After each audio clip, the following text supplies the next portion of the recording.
Durante meses, 7 desconocidos vivieron juntos en una finca de Toledo. No podían salir, no podían revelar sus nombres y sobre todo tenían que aprender a confiar en personas que hasta hacía poco ni siquiera conocían y encima eran ladrones. Frente a ellos había planos, mapas, fotografías, armas y una maqueta de la Fábrica Nacional de Moneda y Timbre.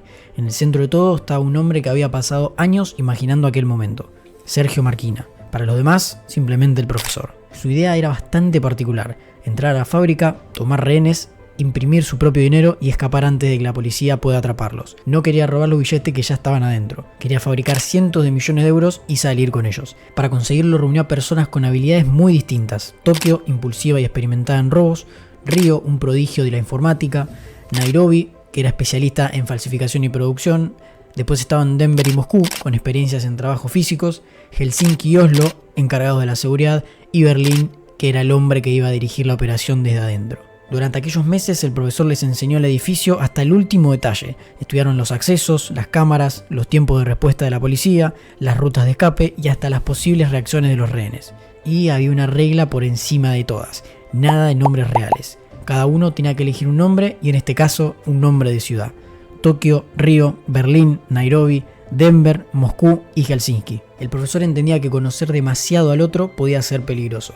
Si sabían quiénes eran, dónde vivían o quiénes eran sus familias, tendrían algo que perder. Y si tenían algo que perder, podían cometer errores. El problema era que había una cosa que ningún plan podía controlar del todo: los sentimientos. El día del atraco finalmente llega. Los monos rojos, las máscaras de Dalí y la entrada a la Fábrica Nacional de Moneda y Timbre convierten el plan en realidad. Los trabajadores y visitantes son tomados como rehenes y la banda se apodera del edificio. Entre ellos está Allison Parker, una estudiante cuya presencia aumenta todavía más la presión sobre la policía. También está Arturo Román, el director de la fábrica, quien es un hombre acostumbrado a tener el control que de repente se encuentra rodeado de personas armadas. Y mientras la banda toma posiciones, afuera empieza a aparecer la policía. Ahí entra Raquel Murillo, la inspectora que da al frente de las negociaciones y tiene una misión aparentemente sencilla: descubrir quiénes son los atracadores, qué quieren y cómo entrar al edificio sin provocar una masacre. El problema es que el hombre que dirige todo está mucho más cerca de ella de lo que podría imaginar. El profesor se presenta ante Raquel en un bar con una identidad completamente falsa. Se llama Salva, un tipo tranquilo, algo torpe y supuestamente ajeno a lo que está ocurriendo en la fábrica. Su objetivo inicial es conseguir información. Necesita saber qué está pensando la policía, qué decisiones están tomando y hasta dónde están dispuestos a llegar. Pero Salva empieza a pasar cada vez más tiempo con Raquel y algo cambia. La relación entre ambos deja de ser simplemente una estrategia. Raquel está bajo una presión enorme. Tiene que negociar con un grupo de atracadores mientras intenta mantener su vida personal en pie, y Salva aparece como una persona con la que puede bajar la guardia. Empiezan a conocerse y finalmente se enamoran. El profesor se encuentra atrapado en una situación que él mismo había intentado evitar desde el principio: estar enamorándose de la mujer que está intentando detenerlo. Mientras tanto, dentro de la fábrica el plan empieza a sufrir sus primeras grietas. Berlín es quien manda y rápidamente queda claro que no es precisamente el líder más democrático del mundo. Su forma de controlar a los demás choca especialmente con Tokio, que se niega a aceptar cualquier autoridad sin discutirla. Pero el problema más grande empieza a aparecer en otros lugares. Río y Tokio se enamoran. Denver empieza a acercarse a Mónica, una de las rehenes, y esto último es especialmente importante porque Mónica está embarazada de Arturo. Cuando Mónica se convierte en un problema para la banda, Berlín le encarga una orden a Denver que debería cumplir sin cuestionarla: matarla. Pero Denver no puede hacerlo. En lugar de matarla, decide protegerla. Y ahí nace una relación que nadie había planeado. Mientras la banda empieza a romper las reglas que habían aprendido en Toledo, la policía también comienza a acercarse. Raquel investiga a los atracadores y poco a poco descubre que el golpe fue preparado con mucha más anticipación de la que imaginaban. La investigación finalmente lleva a la policía hasta las fincas de Toledo. Ese lugar es prácticamente el corazón del plan. Ahí estuvieron los integrantes durante meses, aprendieron a atracar la fábrica y quedaron las pruebas que podían revelar quién era el profesor. Cuando el profesor se entera de que la policía está cerca, tiene que regresar para limpiar cualquier tipo de rastro. Y es justamente ahí donde su vida como Salva empieza a romperse. Porque Raquel empieza a sospechar, ya que hay demasiadas coincidencias, demasiadas cosas que no encajan, y finalmente se descubre la verdad. Salva es Sergio Marquina, y Sergio Marquina es el profesor. El hombre del que se enamoró es el cerebro del atraco que lleva días intentando detener. Y este es uno de los momentos más importantes de toda esta historia porque Raquel queda atrapada entre dos identidades. Como inspectora, debería entregarlo, pero como mujer, está enamorada de él. El profesor intenta explicarle que al principio se acercó por información, y eso era cierto, pero también le dice que lo que siente por ella terminó siendo real. Raquel, que le da una buena cachetada al escuchar eso, tiene que decidir qué hacer, y termina eligiéndolo. La inspectora que estaba intentando atrapar al profesor pasa a formar parte de su mundo. Pero antes de que eso ocurra por completo, el atraco todavía tiene que sobrevivir. La policía está cada vez más cerca, la banda está cada vez más dividida, y encima Tokio termina siendo capturada. El profesor podría mantener el plan y dejarla atrás, pero decide recuperarla. La operación para hacerla volver a la fábrica se convierte en uno de los grandes momentos del primer atraco. Tokio consigue regresar y la banda vuelve a estar completa. Solo que el tiempo se está terminando. La policía prepara el asalto, la producción de dinero tiene que finalizar y el túnel de escape debe estar listo. Entonces llega el momento de Berlín. Durante todo el golpe, Berlín había sido uno de los personajes más difíciles de soportar. Autoritario, arrogante y dispuesto a tomar decisiones externas para mantener el control. Pero cuando llega el momento decisivo, entiende algo que los demás todavía no quieren aceptar. Y es que si todos intentan escapar al mismo tiempo, la policía puede atraparlos. Alguien tenía que quedarse, y Berlín decide hacerlo. Mientras el resto de la banda escapa con el dinero, él permanece dentro de la fábrica y se enfrenta a la policía sabiendo perfectamente cuál va a ser el resultado. Berlín muere, los demás consiguen escapar y el primer atraco termina, aunque la historia está lejos de terminar. Y si llegaste a esta parte, recordá suscribirte para seguir viendo este tipo de videos. Después del golpe, los integrantes de la banda se separan y tratan de vivir sus nuevas vidas. El profesor y Raquel, ahora juntos, desaparecen. Denver y Mónica también empiezan una vida lejos de todo, hasta que Ryo es capturado. Y ahí todo vuelve a empezar. Ryo es detenido y sometido a torturas. El Estado intenta obtener información sobre la banda y el profesor entiende que ya no puede quedarse escondido. Tiene que volver a reunirlos, pero esta vez el objetivo es mucho más ambicioso, el Banco de España. El profesor necesita convertir el rescate de Ryo en algo que el Estado no puede ignorar, y la banda vuelve a aparecer en Madrid. Los monos rojos regresan, las máscaras vuelven, y esta vez el golpe comienza con una imagen imposible de olvidar, billetes cayendo sobre la ciudad desde dirigibles. Mientras Madrid mira hacia el cielo, la banda entra al Banco de España, y hay una diferencia fundamental con el primer atraco. Raquel ahora está con ellos. La mujer que antes estaba del otro lado de las negociaciones ahora forma parte de la banda. Ya no como Raquel Murillo, sino que ahora como Lisboa.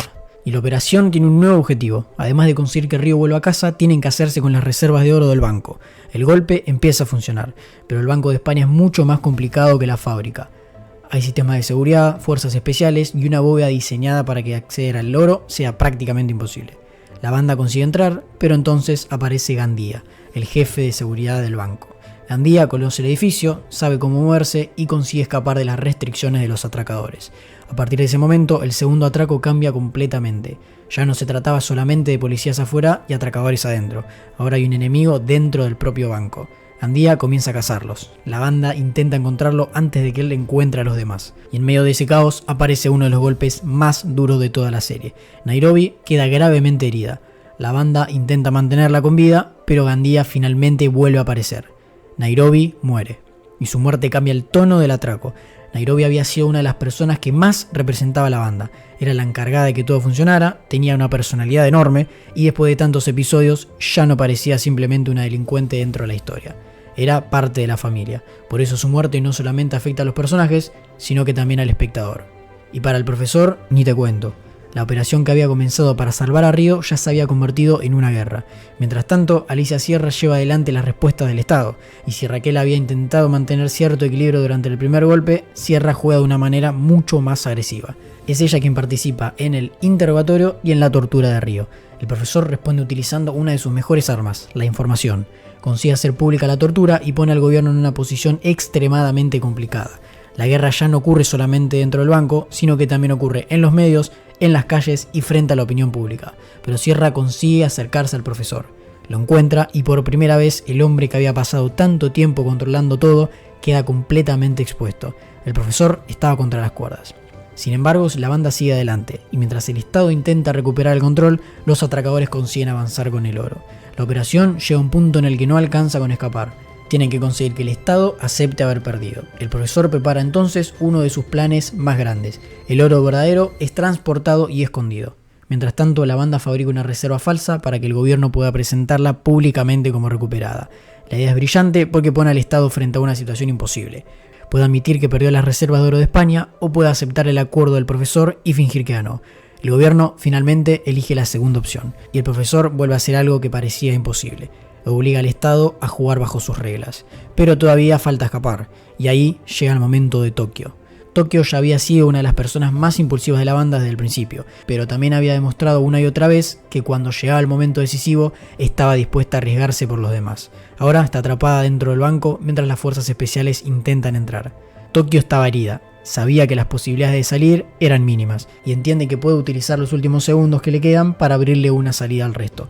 Tokio se queda, se despide de Ryo y pelea. La explosión termina con su vida y también con la de Gandía. Tokio muere dentro del Banco de España, pero su sacrificio permite que los demás continúen. Y la serie consigue cerrar su historia de una manera bastante coherente con lo que había sido el personaje del principio.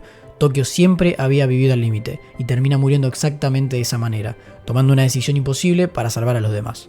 Después de eso, el atraco entra en su última etapa. La banda tiene el oro, tiene un plan para engañar al gobierno, pero todavía necesita salir del banco. Y cuando finalmente lo consigue, parece que el profesor volvió a ganar. Los integrantes reciben nuevas identidades, el Estado acepta el acuerdo y oficialmente la banda estaba muerta. Los cuerpos que se muestran públicamente no son los suyos, los verdaderos atracadores estaban vivos. El mundo cree que murieron y el profesor consiguió lo que parecía imposible, entrar 2 veces en lugares prácticamente imposibles, además de enfrentarse al Estado español y salir con su gente. Pero esta vez la victoria tiene un costo enorme. Berlín murió en la fábrica, Moscú murió durante el primer atraco, Nairobi murió dentro del banco, Tokio murió cubriendo la retirada y aunque la banda consigue escapar, ya nunca vuelve a ser la misma. Eso es justamente lo que hace que La Casa de Papel funcione más allá de sus atracos, porque en el fondo nunca fue solamente una historia sobre robar dinero, fue una historia sobre un grupo de personas que terminó convirtiéndose en una familia. El profesor finalmente consiguió su objetivo, la banda escapó, el oro desapareció y el Estado tuvo que aceptar unas condiciones que jamás habría imaginado, pero el precio fue enorme. Algunos consiguieron una nueva vida y otros quedaron para siempre dentro de aquellos 2 atracos. Y así termina la historia del profesor y su banda, con el plan cumplido, pero con una certeza bastante más simple. Por más perfecto que sea un plan, siempre hay algo que no se puede calcular: las personas.